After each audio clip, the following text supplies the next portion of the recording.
Have you ever met someone who just seemed completely set in their ways? You know, that person with the really gruff exterior where you think, okay, nothing new there. Only to find out there's this whole hidden world depth underneath. Yeah. Or maybe you've seen how sometimes the most unexpected connections can just completely turn a life around, both for the person and, well, everyone they connect with. Exactly. Well, today we are diving deep into exactly that kind of story. It's Fredrik Backman's amazing novel, A Man Called Ove. A fantastic book. It really is. And our mission here is to sort of unpack why this book has hit home for so many people. Millions, actually. We'll guide you through it, the story, the themes. Yeah, we want to look at its emotional core, Ove's journey, that transformation. Right, and its message, which feels pretty timeless, about connection.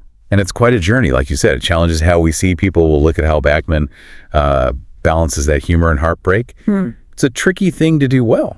And through that, he explores these big themes, grief, love, community, and what Ove's story can maybe teach us about, human connection itself. Okay, so let's start with Ove, the man himself. When the book opens, he's 59. Yep. And his life is all about routine. Strict routines, rigid principles. He doesn't have much time for the modern world, thinks it's mostly chaos and incompetence. He sounds delightful already. Well, and he's just been pushed into early retirement, which he hates. But the real kicker is he's grieving. Really grieving hard for his wife, Sonja, who just died. And she was everything to him. Everything. The only one who really got him, His anchor, like you said earlier, in a world he found, well, mostly annoying. So with Sonja gone, Ove feels this complete loss of purpose. His world's just collapsed. Yeah, it shrunk. Exactly. And he honestly believes life isn't worth living anymore, which leads him, tragically, to start planning his suicide. Meticulously, of course. Of course it's Ove. And it's just fascinating how Backman sets that up right away, that internal conflict. Yeah. You get this really gruff exterior, right? Almost unapproachable. But the story immediately starts showing you it's a mask. For immense sorrow. Immense sorrow, yeah. And it touches on aging, losing your partner, feeling adrift. It makes you ask, how much do we really see when we look at someone? Is that grumpy person just hiding deep wounds? That's the question, isn't it? He forces you to look closer right from page 1. He really does. And what's brilliant, I think, is that even though he's so determined, his plans keep getting, well, interrupted. By life. Messy, unpredictable life. Exactly. And the main interruption, the real catalyst, comes when new neighbors move in. Ah, yes. Parvaneh and Patrick. Parvaneh, this really lively, outspoken Iranian woman, her husband Patrick, who's, let's say, endearingly clumsy. Definitely clumsy, especially with trailers. Right. And their 2 young daughters, they are basically the opposite of Ove's ordered world, and they literally crash into his life. With the U-Haul, yeah. It's perfect. And despite himself, despite all the grumbling about Volvos versus Saabs and general incompetence, Ove gets pulled into their lives reluctantly. Very reluctantly. The book gives us these great little moments, right? He ends up fixing their car. Which, for Ove, is almost therapeutic, even if he'd never admit it. Getting things right. True. And he babysits the kids, who kind of charm him against his will. You see these little cracks appearing in the facade. Yeah. And then there's that big moment where he rescues the guy on the train tracks, just completely out of character for the grumpy hermit we think he is. Exactly. These interruptions are so key. They're not just plot points. They actively chip away at that shell he's built. And if we connect that to the bigger picture, that's where the flashbacks become so important. Oh, absolutely. They're not just backstory. Not at all. They show us the why. His lonely childhood, how he was always honest, but maybe a bit awkward. Yeah. And most importantly, his deep, deep love for Sonja. You see, he was shaped by loss and love long before this recent grief. So the grumpiness isn't just who he is, it's a reaction. It's a reaction, and maybe even, in a weird way, an expression of his love for Sonja, for the order they had. His whole operating system is built around her, really. That's a great way to put it, his operating system. It makes you wonder, without Sonja, would he have ever managed? It's hard to imagine. She was his translator for the world, in a sense. Yeah. So as he starts connecting, reluctantly, these really powerful themes start to bubble up. Let's talk about grief and healing first. Okay. Because the book shows how these small interactions, helping the neighbors, just being involved, starts this slow healing process, even if he doesn't realize it. Right. And what's interesting is, it's not like he decides, okay, time to heal. No, not at all. Life just sort of barges in. These annoying interruptions, these practical tasks, fixing a radiator, teaching someone to drive, they pull him back. They force him to engage. Exactly. It becomes this kind of accidental therapy. It's not about forgetting Sonja, never that. It's about finding a way to carry her memory while still being present. And carrying her memory really brings us to the impact of love and marriage. His devotion to Sonja, even after she's gone, it's the heart of the book, isn't it? It absolutely is. It shows how a relationship like that shapes your whole identity.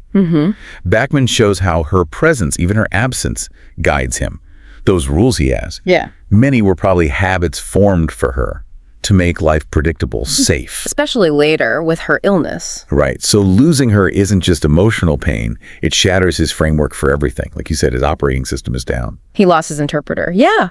Okay, and then there's the whole loneliness versus community thing. He starts so isolated, walled off. Completely. But these neighbors, they just keep chipping away. And he goes from total loneliness to being essential to this little community. Finds friendship, finds this unexpected family. And it's not passive.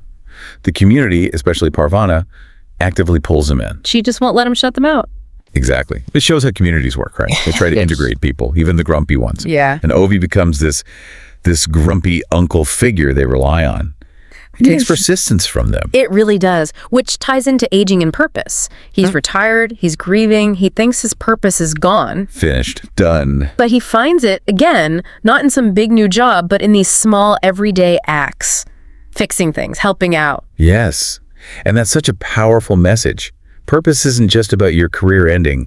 It can be rediscovered profoundly through connection, through being needed. At any age. At any age. Yeah. His purpose shifts from caring for Sonja to, in a way, caring for this chaotic bunch around him, using his skills, his gruff wisdom. Gruff wisdom is good. And finally, there's that journey towards acceptance and compassion. The guy who wanted zero interaction starts letting people in, letting them help him. Which is huge for Ove. Huge. And in return, he shows compassion.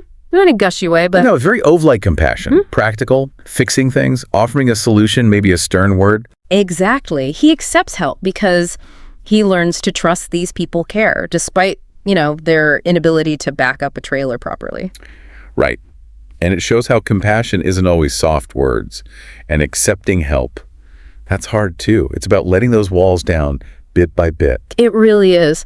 So when you look at how the book was received, it's huge. Our sources show ratings like 9.5 out of 10. Consistently high. And the descriptions are always moving, heartfelt, humorous.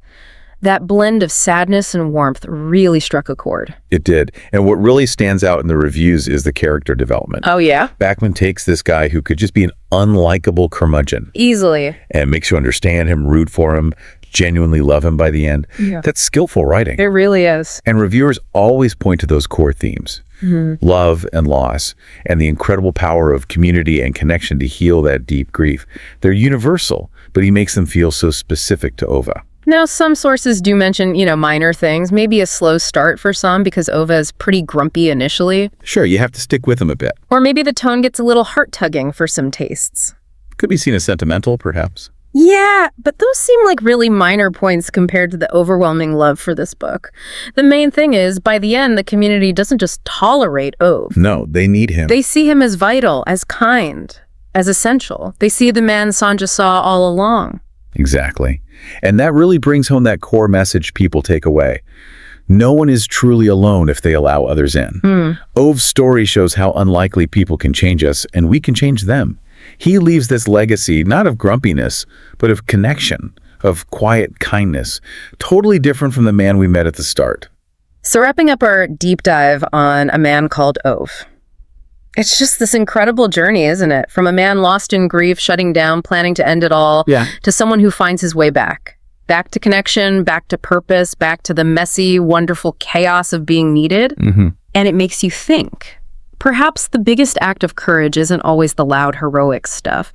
Maybe it's just that quiet decision every day to let your guard down a little. To let people in. To let people in, yeah. Let that unexpected human connection mess up your routines and maybe transform your world.